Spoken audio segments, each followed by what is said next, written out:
अब जरा हम खाद की बात कर लेते हैं। खाद की किल्लत क्या मध्य प्रदेश में है? क्या किसानों को दिक्कत हो रही है? इसको लेकर शिवराज सरकार ने जो पहले काम किए थे उसका जमीनी स्तर पर क्या असर दिखाई दे रहा है? दरअसल मध्य प्रदेश में अब खाद पर सियासी दंगल शुरू हो गया है। कमलनाथ ने शिवराज सरकार को घेरा है। पूरे प्रदेश में खाद की जबरदस्त किल्लत है। कमलनाथ ने यह भी कहा कि शिवराज सरकार में किसानों की हालत बद से बदतर होती चली गई। किसानों का भला केवल विज्ञापन और भाषणों में होता है। कमलनाथ ने सोशल मीडिया एक्स पर लिखा, मध्य प्रदेश में 18 साल से चल रही शिवराज सिंह चौहान सरकार ने किसानों की हालत बद से बदतर कर दी।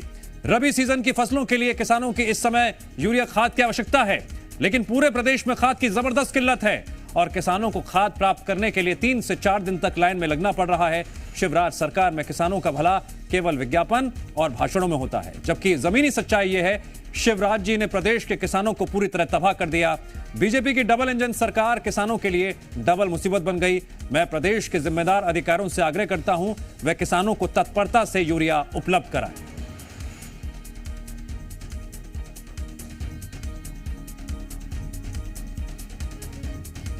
तो मध्य प्रदेश में खाद को लेकर किल्लत है क्या? जगह जगह कतार लगी दिखाई देती हैं, टोकन की मारामारी और ऊपर से खाद की किल्लत। यह मुद्दा कितना गंभीर है पार्टियों के लिए?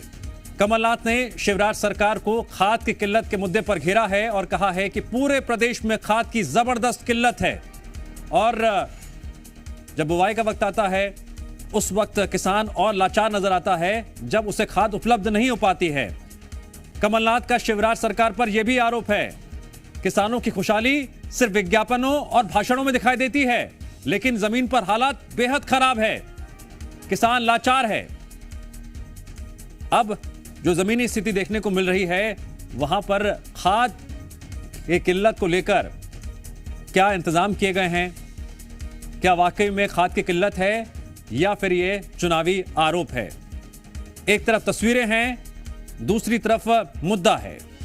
इसी मुद्दे और तस्वीर के बीच किसान कहां पर खड़ा हुआ है और खाद की किल्लत को लेकर या उपलब्धता को लेकर क्या वाकई में अधिकारियों की तरफ से या सिस्टम की तरफ से कोई ऐसा सकारात्मक जवाब या स्थिति देखने को मिल रही है जिसके तहत यह दावा किया जा सके कि वाकई में मध्य प्रदेश में खाद की किल्लत नहीं है?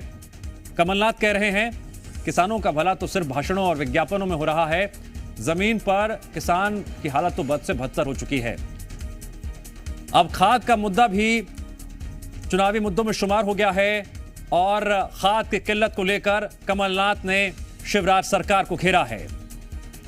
जगह जगह से तस्वीरें भी सामने आती रही हैं जहां पर खाद की किल्लत को लेकर किसानों ने नारे भी बुलंद किए हैं, खूब हो हल्ला भी हुआ है, सवाल भी खड़े किए हैं और यह फिर दावा किया जाता है, आश्वासन दिया जाता है कि खाद की उपलब्धता सुनिश्चित की जाएगी।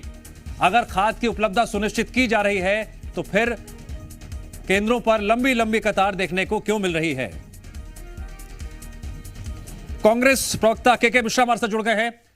के मिश्रा जी, खाद की किल्लत क्या यह सिर्फ एक चुनावी मुद्दा बना रहेगा या फिर केंद्रों पर खाद की उपलब्धता सुनिश्चित करने का जो दावा किया जाता है उस पर एतबार किया जाए? देखिएगा, जो मुनाफाखोर हैं, जिनके पास फ्रेंचाइजी है, उन लोगों ने भाजपा को चंदा दिया है करोड़ों की राशि में। तो जिनसे चंदा लिया है भाजपा, उनके पक्ष में ही रहेगी। उन्हें किसानों की कोई चिंता नहीं है। 16 सालों से मध्य प्रदेश में मुनाफाखोर कमाते रहे, नकली खाद बीज उन्हें मिलता रहा, ब्लैक में बिकता रहा। मुनाफाखोरों को किसका संरक्षण रहा? यह अपने आप ही प्रदर्शित करता है। और चूंकि मालूम है कि सरकार अब जा रही है तो उनसे काफी पैसा लिया है, तो उनके वहां कुछ भी नहीं कर सकते मुनाफाखोरों के लिए, मिलावटखोरों के लिए, सरकार में बैठे लोग। मिश्रा जी, आज किसान फिर जाते जाते भी किसानों की आंखों में आंसू दिलाकर जा रहे हैं। नहीं, के मिश्रा जी, एक तरफ खाद केंद्रों से आ रही तस्वीरें हैं, दूसरी तरफ बीजेपी आरोप ये लगाती है कि कांग्रेस किसानों के नाम पर सिर्फ राजनीति कर रही है, खाद हम उपलब्ध करा रहे हैं किसानों को। यदि उपलब्ध करा रहे हैं तो कमलनाथ जी को ट्वीट क्यों करना पड़ा? वो भी दरअसल इस मध्य प्रदेश के मुख्यमंत्री रहे हैं। उन्हें किसानों के दर्द में आगे क्यों आना पड़ा जी? आज तक मध्य प्रदेश की सरकार बता दे, कृषि मंत्री बता दे, मुख्यमंत्री बता दे कि पिछले 18 सालों में कितने मुनाफाखोरों के यहाँ छापे पड़े जो नकली खाद बेचते हैं।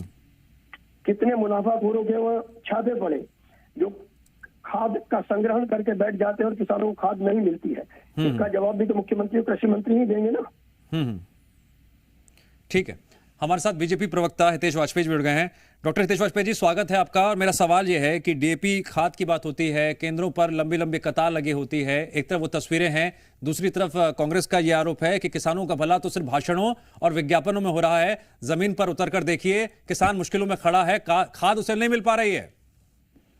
देखिए, मध्य प्रदेश वो पहला प्रदेश है देश का जहां पर किसानों को लेकर 1 दर्जन से अधिक योजनाएं सरकार ने चलाई हैं। और रहा सवाल देखिए कांग्रेस का, तो कांग्रेस ने 55-60 साल तो ओला पाला को प्राकृतिक आपदा नहीं माना।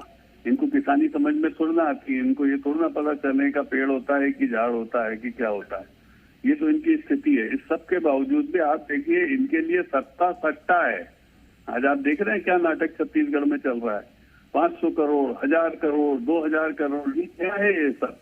तो इन्होंने, सोनिया जी ने कहा कि सत्ता लाओ, तो वो अपने इटालियन अंदाज में बोलती है। तो भूपेश जी, हितेश वाजपेयी जी, अगर कांग्रेस इस मामले में सियासत कर रही है या चुनावी मुद्दा बना रही है, तो क्या इसको लेकर कोई आंकड़ा है कि इस वक्त खाद का भंडारण कितना है मध्य प्रदेश में?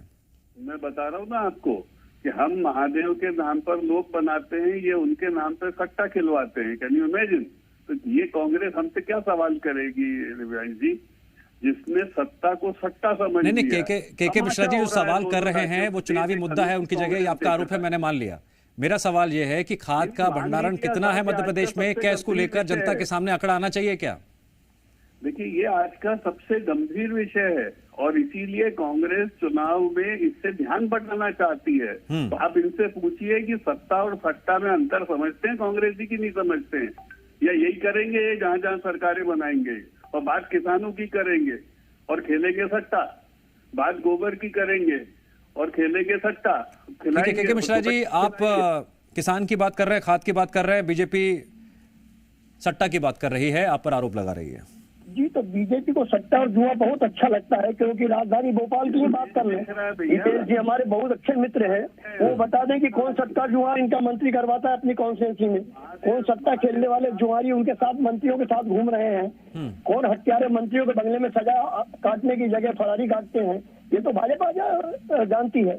और सट्टा खुद करवाए और नाम कांग्रेस का ले, जुआ खुद करवाए नाम कांग्रेस का ले, अपराधी सब इनके गले की ताबीज बने हुए हैं, नाम कांग्रेस का ले।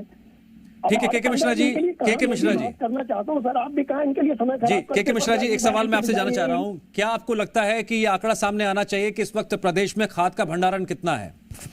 देखिए, जिनके चेहरे भ्रष्टाचार में झुलसे हुए हों वो आंकड़ा क्या देंगे?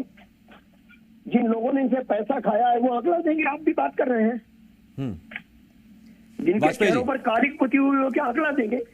जो सट्टा जुआ करवाते हैं वो क्या आंकड़ा देंगे? ठीक है, वाजपेयी जी, कांग्रेस पर आपके आरोप चुनावी माहौल में अपनी जगह हैं, लेकिन जो केंद्रों से तस्वीरें सामने आ रही हैं, लंबी लंबी कतार लगी हुई है, किसानों की खाद की किल्लत बताया जा रहा है, क्या ये तस्वीरें झूठ बोल रही हैं? क्या वाकई में खाद की किल्लत नहीं है? देखिए, सुबह से आज सुबह से सबसे बड़ा किसानों के साथ धोखा हुआ है कि महादेव को किसान मानता, उनके नाम पे ये सट्टे में पैसा खा गए 2000 करोड़। तमाशा चल रहा है वहां पे। जो ये क्या किसानों की बात करेंगे? ये धान के नाम पे सट्टा खिलवा रहे थे, तो इनके लिए सत्ता सट्टा है। हमारे वाजपेयी जी, विडंबना ये है के मिश्रा जी अगर बात नहीं कर रहे हैं किसानों की, दिव्यांश शर्मा अगर आपसे किसानों को लेकर सवाल पूछ रहा है तो क्या गलत सवाल पूछ रहे हैं क्या? मैं आपने बिल्कुल सही सवाल पूछा, लेकिन जब सोनिया जी ने इनको कहा था सट्टा कराओ, तो ये सट्टा क्यों खिलाने लगे? इनसे ये सवाल क्यों? चर्चा ओवर करते हैं, क्योंकि जो सवाल का जवाब मुझे चाहिए था मिल नहीं पाया।